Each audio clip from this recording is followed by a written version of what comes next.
আগের এপিসোডে আমরা দেখলাম রত্নগিরি, এখন আমরা যাচ্ছি ললিতগিরি দেখতে। আমরা ললিতগিরিতে পৌঁছে গেলাম। এই আমরা এন্ট্রান্স দিয়ে ঢুকলাম, টিকিট কাউন্টার। আমরা অফলাইন টিকিট কাটলাম, তো 25 টাকা করে টিকিট পড়লো।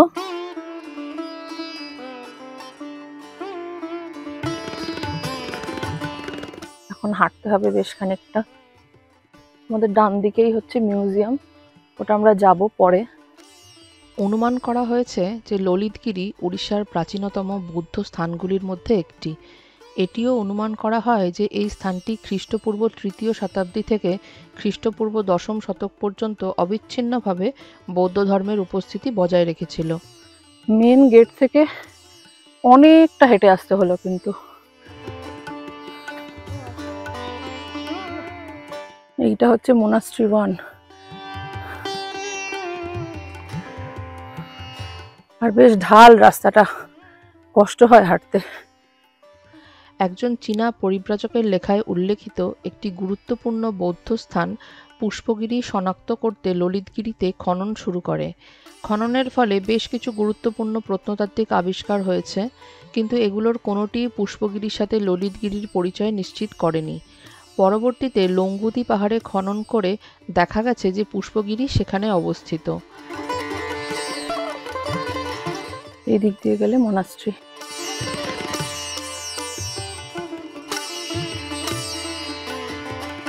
ভক্তিমূলক স্তূপ দ্বারা বেষ্টিত একটি চৈত্যগৃহ ছাড়াও এখানে 4টি মঠ খনন করা হয়েছে। মঠগুলি কার্যত খালি এবং মন্দিরগুলিতে কোনো দেবতা বা খোদাই নেই, তবে একটি কক্ষে একটি মাথাবিহীন বুদ্ধের মূর্তি রয়েছে।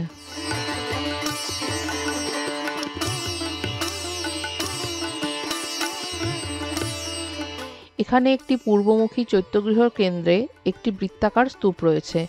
এর সীমানায় মুনস্টোনের ওপর কাটা সহ খোলসের ওপর তৈরি কুষাণ ব্রাহ্মী শিলালিপির একটি সিরিজ পাওয়া গেছিল। এছাড়াও একটি স্তম্ভের রেলিংয়ের একটি লেন্স আকৃতির অলঙ্করণের সাথে অর্ধ পদ্মের মেডিলিয়নের থিম। এগুলি থেকে অনুমান করা যায় যে এই ধরনের কাঠামো প্রাথমিক খ্রিস্টীয় যুগ থেকে 6ষ্ঠ ও 7ম শতকের সময়কালের অন্তর্গত ছিল। এখানে খনন কার্যের সময় একটি সোনার দুল, রৌপ্য গহনা, গণেশ এবং মহিষাসুরমর্দিনীর ছাপসহ পাথরের ট্যাবলেট, একটি শিল ম্যাট্রিক্স কাম লকেট এবং অবলোকিতেশ্বরের একটি ছোট ছবি পাওয়া যায়। খননের ফলে প্রাপ্ত শিলালিপি থেকে জানা যায় হীনযান ও মহাযান সম্প্রদায়ের বৌদ্ধরা এখানে বাস করত। দখলের শেষ সময়কাল বজ্রযানের অন্তর্গত হিসাবে চিহ্নিত করা হয়। ভাউমাকার রাজবংশের সময়কাল বৌদ্ধ ধর্মের তান্ত্রিক যুগ। আমরা আরো এগিয়ে যাচ্ছি সামনে। সামনে আরো বড় স্তূপা আছে, এটা চৈত্যগৃহ স্তূপা কমপ্লেক্স। ললিতগিরিকে 3টি স্থানের মধ্যে সবচেয়ে পবিত্র বলেও মনে করা হয়, কারণ এখানে এএসআই কর্তৃক খননকালে পাহাড়ে একটি বড় স্তূপের অবশিষ্টাংশ পাওয়া গেছে। অনেকগুলো সিঁড়ি ঠেঙিয়ে ওপরে চলে এসেছি। স্তূপের মধ্যে বুদ্ধের ধ্বংসাবশেষ সহ 2টি দুর্লভ পাথরের কাস্কেট পাওয়া গেছে। এটি ছিল পূর্ব ভারতের প্রথম এই ধরনের সন্ধান। খুন্ডালাইট পাথরের তৈরি চীনা ধাঁধার বাক্সের মতন পাথরের কাস্কেটগুলি তাদের মধ্যে আরও 3টি বাক্স প্রকাশ করে, যথাক্রমে স্টেটাইট, রূপা এবং সোনার তৈরি। সোনার কাস্কেটে একটি ছোট হাড়ের টুকরোর আকারে একটি দাঁত পাওয়া গেছিল।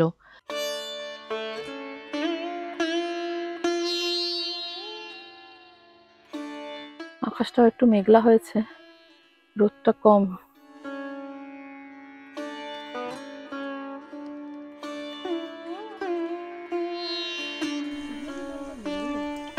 এবার আমরা আস্তে আস্তে করে বেরিয়ে যাচ্ছি। গেটের পাশে একটা মিউজিয়াম আছে, সেটা দেখব। সেখানে ছবি তোলা কতটা পারমিশন আছে জানি না, গিয়ে দেখছি। এই রত্নগিরি, উদয়গিরি আর ললিতগিরি, এই 3 দিকে হচ্ছে 3টে পাহাড়, আর এর মধ্যেই হচ্ছে বুদ্ধের যত মোনাস্ট্রির ধ্বংসাবশেষ পাওয়া গেছিল। এই 3টে পাহাড়কে নিয়েই এটাকে বলা হয় ডায়মন্ড ট্রায়াঙ্গেল। আমরা ললিতগিরি দেখে এখন বেরোচ্ছি।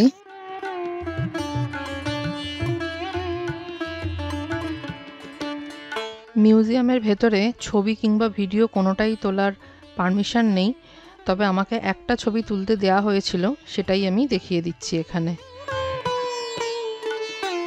উদয়গিরি 3টি জায়গার মধ্যে বৃহত্তম সাইট, কিন্তু এখানে সবচেয়ে কম খনন কার্য করা হয়েছে।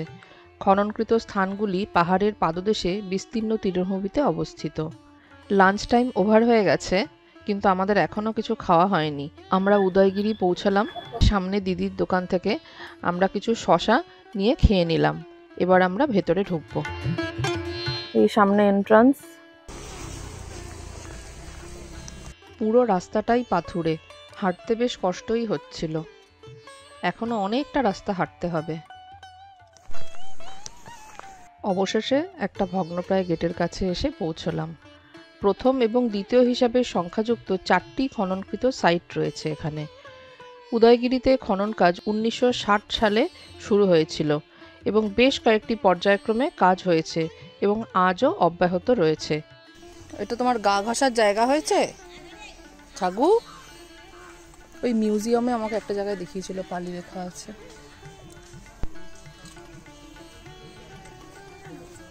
স্যান্ডস্টোনের বিভিন্ন রকম টেক্সচার। এখানেও অনেকগুলো মূর্তি রাখা আছে। আগের যে জায়গা দুটো আমরা দেখে এলাম, ললিতগিরি আর রত্নগিরি, সেই জায়গা দুটো যত বেশি পরিচ্ছন্ন, যতটা অর্গানাইজড, এই জায়গাটা যেন ঠিক সেরকম নয়।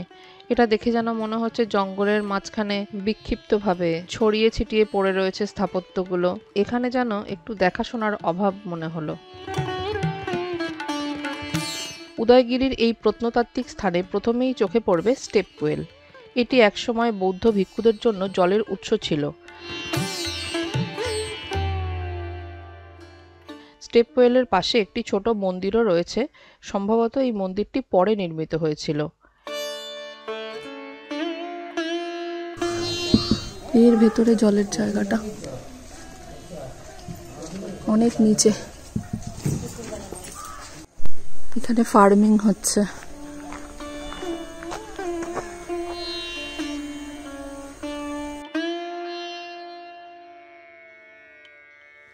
এই স্থানে একটি চৈত্যস্তূপ কমপ্লেক্স রয়েছে, যেখানে কয়েকটি ছোট স্তূপ এবং একটি মন্দির কমপ্লেক্স রয়েছে।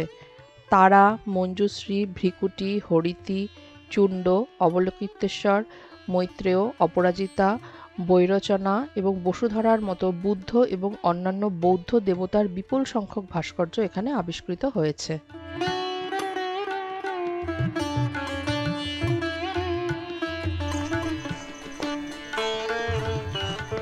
আজকে আমরা 3টে ট্রায়াঙ্গেলই দেখলাম, রত্নগিরি, ললিতগিরি আর লাস্টে এলাম উদয়গিরিতে। তো 3টে ট্রায়াঙ্গেলই কমপ্লিট করলাম। আজকের ট্রিপটা আমাদের এখানেই শেষ। আমরা এখান থেকে এখন সোজা ব্যাক করব ভুবনেশ্বরে। ভুবনেশ্বরে বিকেলে একটু বেরোনোর প্ল্যান আছে। যদি শরীরে এনার্জি থাকে বা সময়ের মধ্যে পৌঁছতে পারি, তাহলে একবার বিকেলে বেরোবো। যদি বেরোই অবশ্যই আপনাদের সাথে শেয়ার করব।